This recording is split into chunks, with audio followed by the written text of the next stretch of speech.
नमस्कार दोस्तों।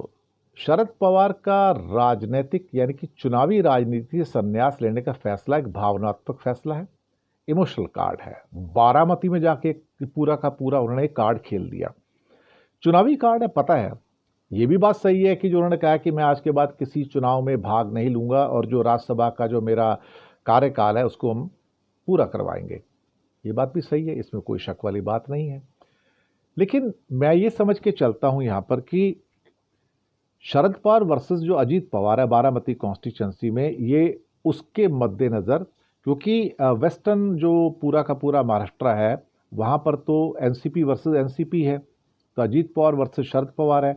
लोकसभा के चुनाव में ऑलरेडी लोगों ने साहब के फेवर में, साहब तो एक ही महाराष्ट्र में, वो शरद पवार साहब हैं, अजीत पवार तो साहब है नहीं, तो वो उन्होंने बता दिया था भाई अल्टीमेटली साहब तो यहाँ शरद पवार ही है, अजीत पवार नहीं है।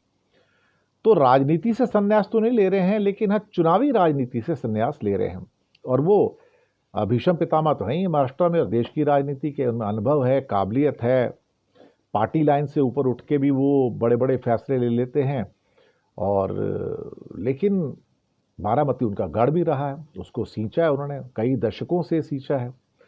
हालांकि अजीत पवार को उन्होंने नर्चर किया था अपने एक तरह से विरासत संभालने के लिए, लेकिन अजीत पवार ने उनकी नज़र में गद्दारी की और धोखा दिया।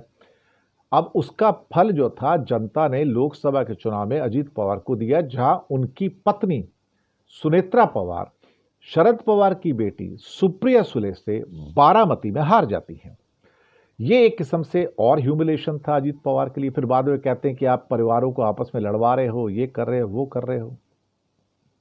शरद पवार की विल पावर है, वो कैंसर जैसी बीमारी पर भी जीत हासिल कर चुके हैं। और 20 साल पहले एक डॉक्टर ने उनसे कहा था कि उनके पास सिर्फ 6 महीने बचे हैं।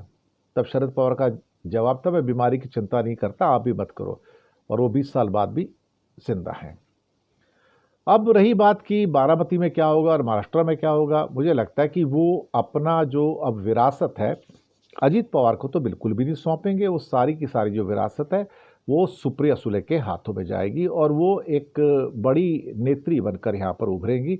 मुझे इसमें कोई भी संदेह नजर नहीं आता है। तो शरद पवार ने एक भावनात्मक क्या कहते हैं कि कार्ड खेलकर बारामती के लोगों से कहा कि आप मुझे वोट करो, यानी कि मैं ही साहब हूं, दूसरा कोई भी नहीं है। बहुत बहुत धन्यवाद आप सबका।